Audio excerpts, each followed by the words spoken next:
Did you know that some of the greatest empires in history didn't just conquer with swords and soldiers, but with money, banks, and financial tricks that would surprise even Wall Street today? Today we're diving into ancient economic surprises, how empires banked their way to power. From Mesopotamian clay tablets to Roman tax systems, and from Egypt's grain banks to China's paper money, history shows us that wealth wasn't just counted in gold, it was the secret weapon behind empires. So stick around, because by the end of this video, you'll see how ancient money-making strategies still shape our world today. Long before skyscrapers, stock markets, and credit cards, humans were already learning a secret. Money isn't just about coins or gold, it's about trust, records, and promises. And some of the very first people to figure this out lived thousands of years ago, in Mesopotamia. Mesopotamia, often called the cradle of civilization, was a land between the Tigris and Euphrates rivers. Today, that's modern-day Iraq. About 5,000 years ago, this land was buzzing with life. Farmers grew barley and wheat in fertile soil. Traders moved goods like wool, silver, and spices through busy markets. But with trade and farming came a big problem. How do you keep track of who owes what? How do you make sure one person doesn't cheat another? Remember, there were no calculators, no apps, not even paper. The Mesopotamians solved this problem with something that may seem strange to us today: clay. Yes, ordinary mud baked hard in the sun became the world's first record-keeping system. They developed a form of writing called cuneiform, where scribes used a reed stylus to press wedge-shaped marks into wet clay. These little marks told big stories: who borrowed grain, who owned sheep, who owed silver. Think of it as the world's first receipts. Instead of paper, you got a clay slab with your deal written down. If you borrowed 30 bushels of barley, there it was, pressed forever in hardened clay. And once dry, these tablets could last thousands of years. Some of them still survive today, telling us about loans, debts, and business agreements from 2000 BCE. That's surprising, isn't it? In a time when many people couldn't even read, the Mesopotamians had already invented financial contracts. But Mesopotamians didn't stop at record-keeping. They discovered something even more powerful: lending. Here's how it worked. Imagine you're a farmer. You don't have enough barley seed to plant for the season. You go to a wealthy merchant or, sometimes, to the local temple. They give you the seed, but not for free. You promise to pay them back after harvest, often with interest. So if you borrowed 100 bushels of barley, you might have to return 120. The extra 20 was the lender's profit, the earliest form of interest. This practice turned ordinary people into bankers. Merchants could grow rich by lending, and borrowers could survive tough times as long as their harvest went well. Of course, if it didn't, they could fall into debt. Some even had to work as servants to repay what they owed. Still, this system kept the economy moving. Without loans, farmers couldn't plant, traders couldn't travel, and cities couldn't grow. But here's the most surprising part: the first banks weren't run by kings or private companies. They were run by temples. In Mesopotamia, temples were more than just places to pray. They were the beating heart of the city. People believed the gods owned the land, the crops, and even the people. Priests acted as managers, and the temple became a giant storehouse of wealth. Farmers brought their grain to the temple for safekeeping. Traders stored silver there. Priests kept careful records on clay tablets. The temple then loaned out these resources, just like a modern bank. They might lend grain to a farmer or silver to a merchant sailing down the river. Why did people trust the temples? Because they believed the gods stood behind them. If you cheated the temple or failed to repay your debt, it wasn't just the priests you offended, it was the gods themselves. And no one wanted that. Think about it. This was nearly 4,000 years before modern banks in Europe. Yet Mesopotamians already had written contracts, a system of lending and interest, a secure storage of wealth, trusted institutions managing money. All this in a time when the wheel was still a relatively new invention. It shows us that economic thinking, how to save, borrow, and invest, was not a modern discovery. It was baked into the earliest civilizations. And here's what makes it even more fascinating. Archaeologists have dug up thousands of these clay tablets. They don't just tell us about kings or wars, they tell us about everyday people. One tablet might show a farmer borrowing seed. Another might show a merchant promising to deliver wool.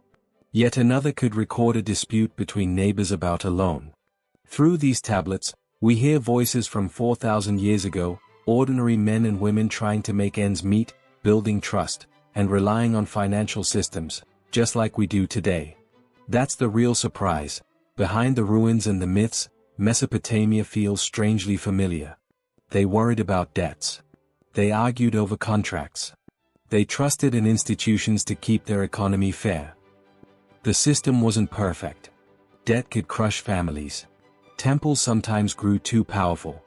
But Mesopotamia gave the world something priceless: the idea that wealth could be managed, written down, lent, and multiplied. That idea has traveled across centuries, from clay tablets to coins, from gold to paper money, from paper to digital screens today. Every time you swipe a card or take out a loan, you're walking in the footsteps of those first Mesopotamian bankers.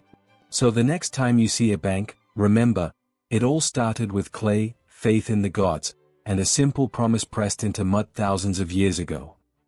Mesopotamia may be long gone, but their economic surprises still echo in our modern world. Empires rise and fall, but money, trust, and records, those are eternal. To understand ancient Egypt, don't start with the pyramids. Don't start with the pharaohs or the tombs filled with gold. Start with something much more ordinary, a grain of wheat. Because in Egypt, wealth wasn't measured only in jewels or treasure. It was measured in food, especially grain. And the Egyptians used it in a way that would shock us today. They turned it into money. They turned it into power. And they built one of the greatest empires the world has ever seen on the back of their grain banks. Every year, like clockwork, the Nile River flooded its banks. When the waters receded, they left behind dark, fertile soil perfect for farming. This cycle made Egypt one of the richest farmlands in the ancient world. Farmers grew so much grain, barley, wheat, and emmer, that it became the lifeblood of the nation. People ate it, traded it, and even paid their taxes with it. But too much grain brought a new problem. Where do you keep it all? Grain spoils. Rats eat it. Floods destroy it. Without proper storage, Egypt's greatest treasure could vanish. The Egyptians solved this with giant storehouses called granaries. These weren't small barns, they were massive mud brick buildings, carefully designed to keep grain dry, cool, and safe. Grain poured in from across the land, carried by donkeys, carts, and boats on the Nile. Workers measured it, recorded it, and stored it in great heaps. But here's the twist: these granaries didn't just hold food. They worked like banks. If you gave grain to the granary, scribes recorded the amount on papyrus scrolls. That record became your proof of deposit. Later, you could withdraw the same amount, or trade the record itself as if it were money. In other words, Egyptians invented a system where grain was currency, and the receipt was as valuable as the grain itself. But who controlled these banks? The pharaoh and his officials. Every farmer paid part of their harvest as tax. This tax grain flowed straight into the state's granaries, giving the pharaoh immense wealth. With full storehouses, he could feed armies on long campaigns. Pay workers to build temples and pyramids. Provide food during droughts and famine. This wasn't just charity, it was power. People depended on the pharaoh not only as a ruler, but as the keeper of life itself. With control over the grain, he controlled Egypt's economy, its people, and even its destiny. But the system didn't stop at taxes. Just like Mesopotamia, Egyptians discovered the power of lending. If a farmer had a bad harvest, he could borrow grain from the granary. Scribes recorded the loan, and when the next harvest came, the farmer repaid the grain, sometimes with interest. So if you borrowed 10 sacks, you might have to bring back 12. That extra payment kept the system profitable and fair. This made the granaries more than storehouses, they were true banks. They collected deposits, issued loans, kept records, and even made a profit. Thousands of years before modern banking, the Egyptians had already mastered it. And here's what made the grain banks truly powerful: they gave Egypt stability when nature turned cruel. In years when the Nile flooded too much, or not enough, harvests failed. In other civilizations, that meant starvation. But in Egypt, the pharaoh could open the granaries and release stored grain to feed the people. This wasn't just about survival. It built loyalty. The pharaoh looked like a god who could feed his people even when nature could not. It made Egypt incredibly resilient. Historians even believe this system allowed Egypt to last as an empire for thousands of years, far longer than most civilizations in history. For ordinary Egyptians, grain was more than food. It was their daily currency. Workers were often paid in bread and beer, both made from grain. Soldiers received rations of grain as wages. Craftsmen exchanged their goods for grain deposits. And because the grain was stored safely in granaries, people could use receipts to make trade easier. Imagine handing someone a slip of papyrus instead of hauling heavy sacks across the desert. That was ancient banking in action. It made the Egyptian economy surprisingly modern. People had savings. They could borrow. They could trade using paper-like records. All while the real wealth, the grain, sat safely in Pharaoh's vaults. But just like today, not everyone benefited. If a farmer's crops failed too many times, debt could crush him. Some lost their land. Some had to work for the temple or the state to repay what they owed.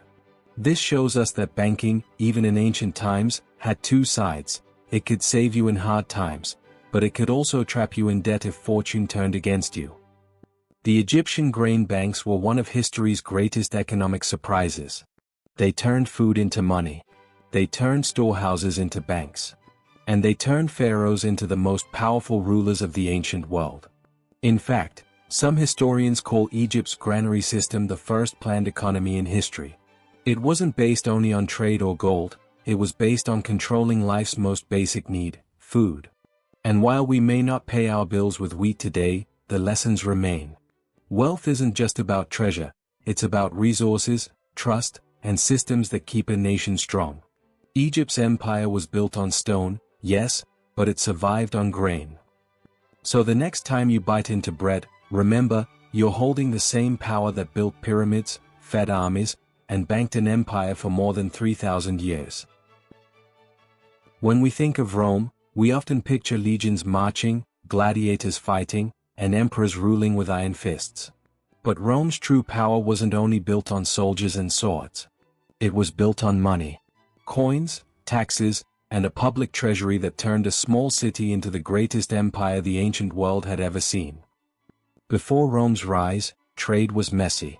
People bartered, swapping sheep for wine, or wheat for olive oil. But as Rome expanded, bartering wasn't enough. They needed a system everyone could trust. So around the 3rd century BCE, Rome began minting coins. Bronze, silver, and eventually gold. Each coin was stamped with the image of Rome's leaders or gods. These weren't just chunks of metal, they were propaganda. Every time a Roman used a coin, they saw the emperor's face. It was a daily reminder of who held power. Coins gave Rome more than money. They gave it unity. Across thousands of miles of empire, from Spain to Syria, everyone trusted the same coins. That trust allowed trade to flourish on a scale the world had never seen. But minting coins was only the beginning. Rome's real strength came from taxes. Every Roman citizen, farmer, and merchant owed something to the state. Sometimes it was grain, sometimes livestock, but more often it was coins. Taxes filled the empire's treasuries with silver and gold. And Rome was clever. They didn't just tax their own citizens, they taxed conquered peoples too. If Rome took your land, you didn't just lose your freedom. You now owed Rome tribute. This steady flow of money fed armies, built roads, funded aqueducts, and paid for the grand spectacles in Rome's arenas. Without taxes, there would be no empire. With taxes, Rome became unstoppable. So where did all this money go? Into the aerarium, the Roman public treasury. The aerarium was housed in the Temple of Saturn, right in the Roman Forum. Inside, strong chests held mountains of coins collected from across the empire. But this wasn't just a vault. It was a system. Officials carefully recorded income and expenses, keeping track of taxes, debts, and payments. It was like the empire's central bank. From the Aerarium, Rome paid soldiers, funded wars, built monuments, and even bailed out struggling provinces. The treasury was the beating financial heart of the empire. But Rome also discovered another secret: money itself could be a weapon. When wars drained the treasury, emperors sometimes minted new coins with less silver but the same face value. This trick, called debasement, let Rome pay its soldiers without actually having enough silver to back the coins. It worked, for a while. Soldiers stayed loyal as long as they got paid. But over time, debasement caused inflation. Prices rose, trust in coins weakened, and ordinary people suffered. Still, this shows how Rome used money as a tool of survival. When swords weren't enough, silver kept the empire alive. For everyday Romans, money was everywhere.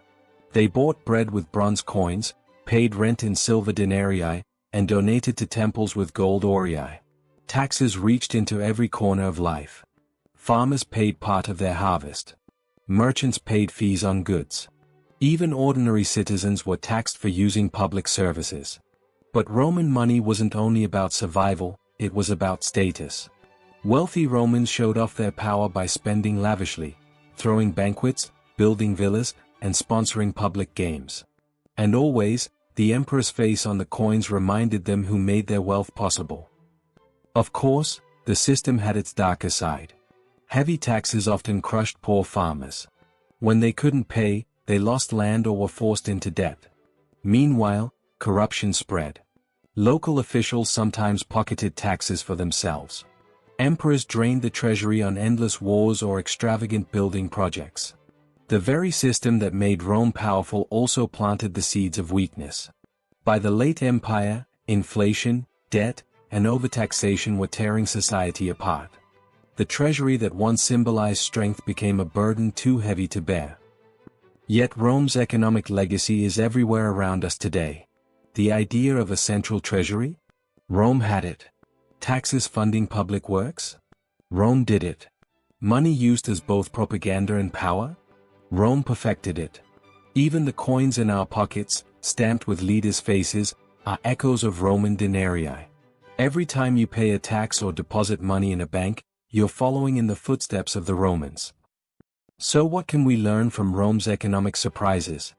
Money unites empires, but only if people trust it. Taxes build nations, but too much can destroy them. Treasuries make states strong, but corruption can make them weak. Rome shows us that money isn't just numbers. It's power. It's politics. It's the glue that holds societies together, or the fire that burns them apart. In the end, Rome conquered not just with legions, but with ledgers. Its armies marched on roads built with taxes, fed with grain bought from the treasury, and paid with coins stamped with the emperor's face. That was Rome's true empire, not just land and people, but the invisible empire of money. Gold may glitter, and silver may shine, but China discovered something even more powerful: paper. While other empires carried heavy coins, China created the world's first paper money. And with that invention, they changed not only their empire, but the entire history of global trade. Before paper, China's economy ran on coins, round pieces of copper with square holes in the middle. At first, this system worked well. Coins were durable and trusted. But as China grew, trade exploded. Merchants carried silk, porcelain, and tea across thousands of miles. The problem? Coins were heavy. To make a big purchase, traders needed thousands of them, often strung together through their square holes. Imagine dragging bags of metal across mountains and rivers. It was slow, risky, and exhausting. China needed a lighter solution. The first spark came not from emperors, but from merchants during the Tang dynasty around the 7th century. To avoid hauling coins, traders began depositing their heavy money with trustworthy shops or rich families. In return, they received a slip of paper, a promissory note, that said how much money they had left in storage. With that paper in hand, they could travel lightly, then reclaim their coins later. Soon, these paper notes themselves became valuable. Merchants accepted them as payment, because they trusted they could be redeemed for real money. It was an invention born of necessity, lighter than coins, safer than carrying treasure, and faster for trade. But the Real Revolution came under the Song dynasty, in the 11th century. The government saw how popular merchant notes had become, and they decided to take control.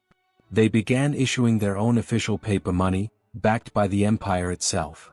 The first government-issued notes were called jiaozi. They were printed on mulberry bark paper, stamped with seals, and carefully regulated. For the first time in history, a government declared, "This paper, not metal, is money." And because people trusted the empire's power, they accepted it. Suddenly, carrying a fortune didn't mean hauling tons of bronze. It meant carrying a few folded notes in your sleeve. The effects were staggering. Trade became faster and easier. Merchants could buy and sell across vast distances without worrying about robbers stealing heavy coins. Markets expanded. Cities boomed. Taxes became easier to collect. The empire grew richer, not just because of its resources, but because of its financial innovation. Paper money turned China into the world's most advanced economy of the time. While Europe was still relying on coins alone, China was already living in a world of credit, trust, and paper. But paper money came with a hidden danger. Unlike coins, paper had no real value, it only worked if people trusted the government to honor it. At times, Chinese emperors printed too much money to pay for wars or grand projects. The result? Inflation. Prices soared. Ordinary people lost faith in the notes. Some dynasties managed it carefully, keeping the economy stable. Others failed, creating financial chaos. This was the double-edged sword of paper money. It could create wealth out of thin air, but it could also destroy it just as quickly. In the 13th century, when the famous Venetian explorer Marco Polo traveled to China, he was astonished by what he saw. He described how the Yuan dynasty under Kublai Khan used paper money everywhere. Shops accepted it. Taxes were paid with it. Soldiers received it as wages. To Europeans, the idea was almost unbelievable. Money, made of paper? Back in Europe, coins of gold and silver were seen as the only real wealth. Paper seemed flimsy and worthless. But Marco Polo knew the truth. China had invented something the rest of the world would one day copy. And he was right. Centuries later, paper money spread to Europe, and from there, across the globe. For ordinary Chinese people, paper money was life-changing. A farmer could sell his rice for notes and use them to buy tools. A merchant could travel with nothing but a handful of folded slips, knowing he could trade them anywhere in the empire. A tax collector could gather payments without needing wagons to haul coins. Money became faster, lighter, and more efficient. It wasn't just an invention, it was a transformation of daily life. China's paper money was one of history's most revolutionary surprises. It showed that money doesn't have to be heavy or shiny, it only has to be trusted. That idea still rules our world today. Modern banknotes, checks, and even digital money all trace their roots back to that first experiment in China. Every time we swipe a card, transfer funds online, or pay with a piece of paper, we're echoing what China discovered 1,000 years ago, that money is not metal, it's belief. Empires rise and fall, but China's invention of paper money still shapes the way we live.